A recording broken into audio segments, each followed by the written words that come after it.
Assalamualaikum warahmatullahi wabarakatuh.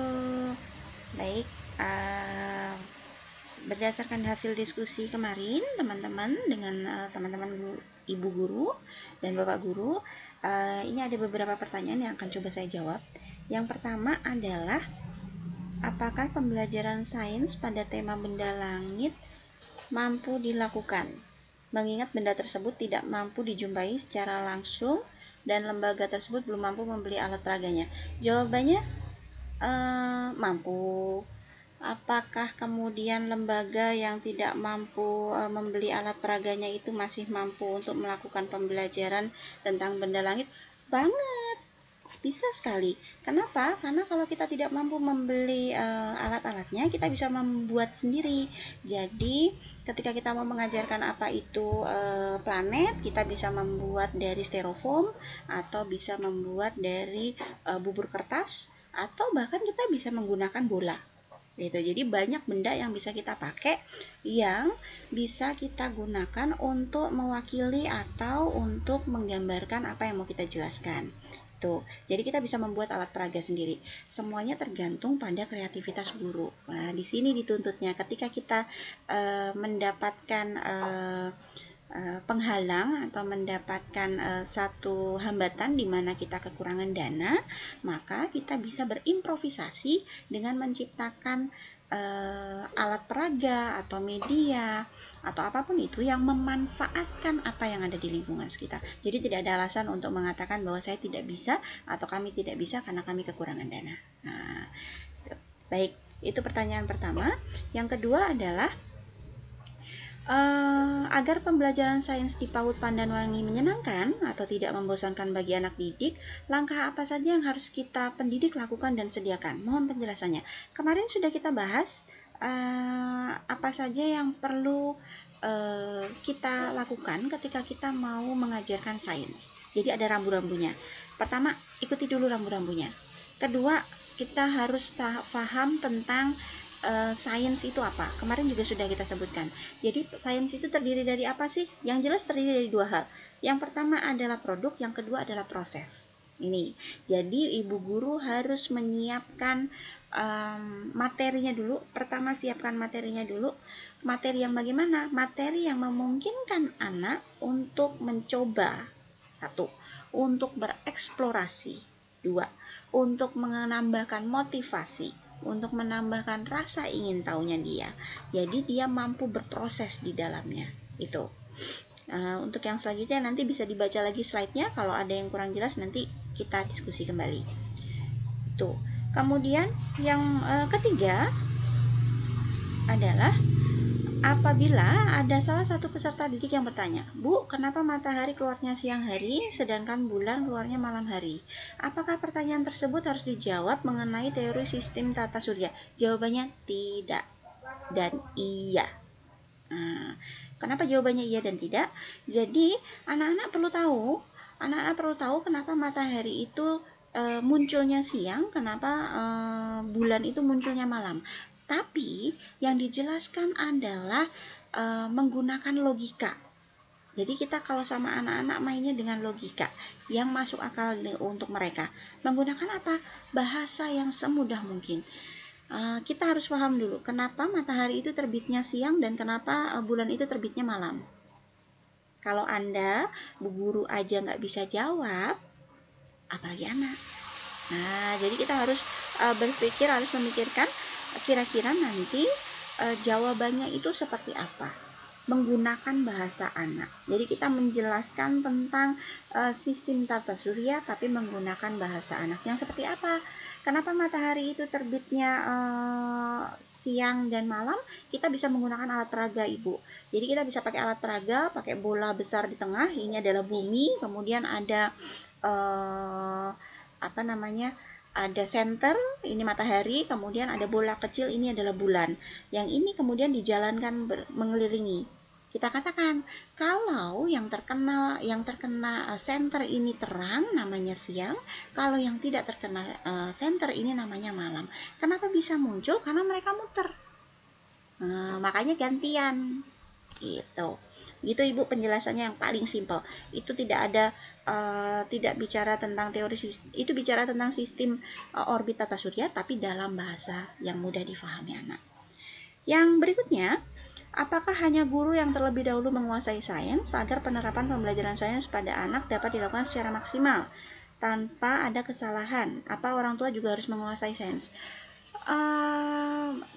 Kita kembali kepada tujuannya. Nah, kita tujuannya seperti apa? Kalau kita punya tujuan di mana kita mau mengikut sertakan orang tua dalam proses pembelajaran, maka orang tua pun perlu untuk dikenalkan dengan apa itu sains anak usia dini, supaya mereka juga paham. Kenapa? Karena kita sendiri ketika anak-anak praktek, kita terkadang lupa bahwa yang dia lakukan itu atau sedang diproses oleh anak-anak ini adalah sains. Orang tua pun seperti itu. Mereka yang dalam pandangan mereka ketika anak-anak itu bermain tanah misalnya, maka dalam bayangan mereka adalah kotor, bukan sainsnya. Nah, ketika kita punya tujuan yang sama, mengajarkan sains, maka orang tua juga perlu diberi pemahaman tentang apa itu sains pada anak usia dini. Itu. Tapi apakah kemudian posisi guru bagaimana? Posisi guru harus di atasnya orang tua. Orang tua itu adalah membantu kita dalam proses pembelajaran sains ini, terutama ketika di rumah. Tapi dalam penilaian, dalam asesmen, dalam goalnya, guru harus jauh lebih menguasai. Oleh karenanya guru harus lebih tahu tentang sains daripada orang tua. Tuh. Kemudian yang berikutnya, sains mengutamakan proses terlebih dahulu dibanding hasil. Hal apa saja yang harus diperhatikan oleh pendidik agar dapat melakukan pembelajaran sains tersebut sehingga pendidik tidak merasa gagal? Pahami materi sains yang mau diajarkan. Ibu, kita sering banget nanam kecambah, ya kan? Kita sering banget meminta anak-anak untuk membawa gelas kosong, kapas, dan juga kecambah atau kacang hijau. Kemudian kita minta anak-anak besoknya untuk memberikan kapasnya di gelas, diberi air, terus kacang hijaunya taruh di atas, kemudian sudah kita diamkan dulu. Ini belum bicara tentang sains. Kenapa? Karena guru bingung mau ngajarin apa. Guru nantinya hanya akan mengatakan bahwa ini kan tumbuh, itu bukan sains. Sains bicaranya, oke, kenapa kita perlu air? Kenapa dia perlu diberi sinar matahari? Kenapa kok hari ini sama besok itu beda? Kenapa kok minggu ini sama minggu lalu itu berbeda? Ini baru sains. Kalau mau berhasil, kita harus tahu apa yang mau diajarkan. Kalau kita saja tidak paham, mau ngajarinnya gimana? Gitu. Kemudian yang berikutnya adalah bagaimana cara menjelaskan pertanyaan anak yang apabila dijelaskan anak belum mampu menyerapnya, akan tetapi anak harus mendapatkan jawabannya. Setiap anak punya pola berpikir sendiri. Mereka punya cara untuk membangun pengetahuannya sendiri. Mereka mampu untuk menyimpulkan sesuatu sendiri. Sebetulnya seperti itu. Yang membedakan adalah kematangan dari masing-masing anak. Kematangan dari masing-masing anak ini dipengaruhi oleh apa? Dipengaruhi oleh salah satunya adalah pengalaman. Oleh pengalaman. Yang pengalaman ini diperoleh dari stimulasi, kemudian dari kesempatan yang diberikan oleh lingkungan luas, kemudian diberikan oleh guru-guru dan sebagainya. Jadi kalau ada anak yang tidak mampu menyerap pertanyaan tertentu, ada dua. Satu yang jadi fokus utama kita. Yang pertama, apakah guru memberikan pertanyaan dan penjelasan yang tepat sehingga anak mampu memahami, atau yang kedua, anak belum matang dalam proses berpikirnya yang disebabkan oleh tadi stimulasi, fasilitas, kesempatan yang diberikan oleh guru ataupun lingkungan sekitar terbatas. Tuh. Jadi bagaimana menjelaskannya? Tidak perlu dipaksa, Ibu.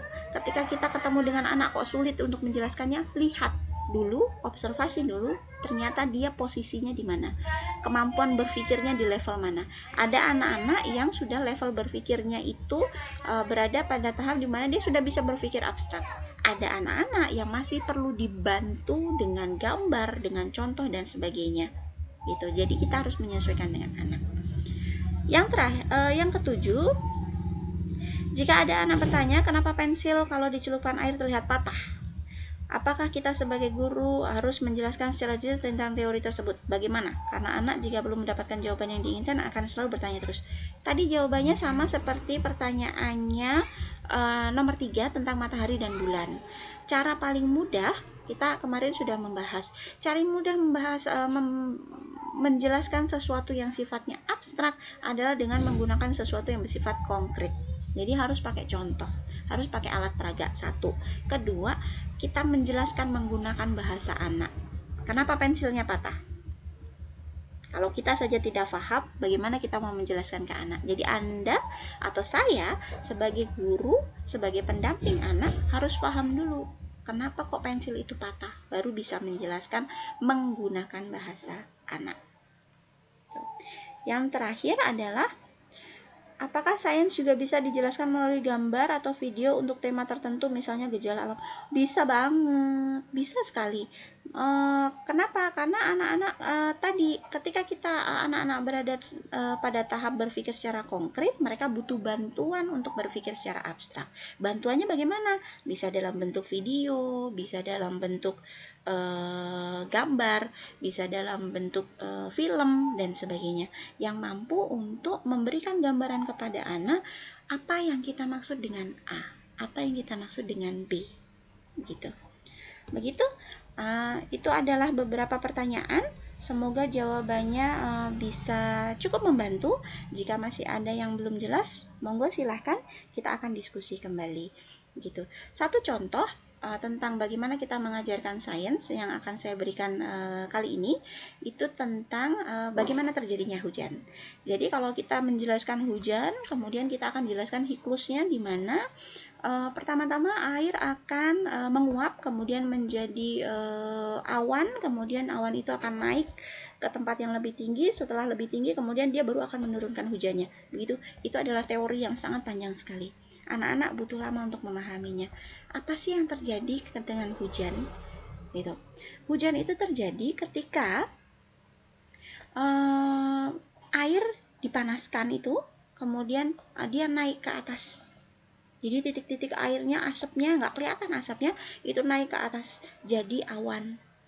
Ketika awannya sudah penuh sekali, sudah berat sekali, maka dia akan bocor dan turunlah hujan. Satu. Kedua, kenapa kok kita bisa melihat petir dan kemudian mendengar suara gunturnya? Jadi di awan itu ada dua pasukan. Satu awan isinya pasukan positif, satu awan isinya pasukan negatif. Mereka berkelahi, berperang. Ketika terjadi peperangan, mereka bertubrukan.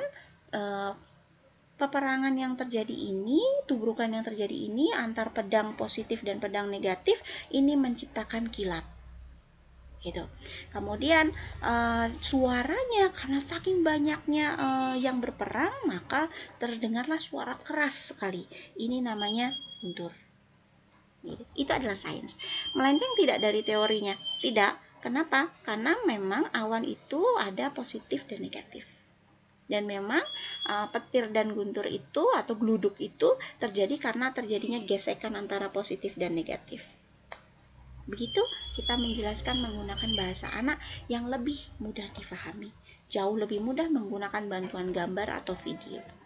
Begitu ibu-ibu dari saya, semoga bisa memberikan gambaran, menjawab pertanyaan. Jika masih ada, kita akan diskusi lagi. Terima kasih. Assalamualaikum warahmatullahi wabarakatuh.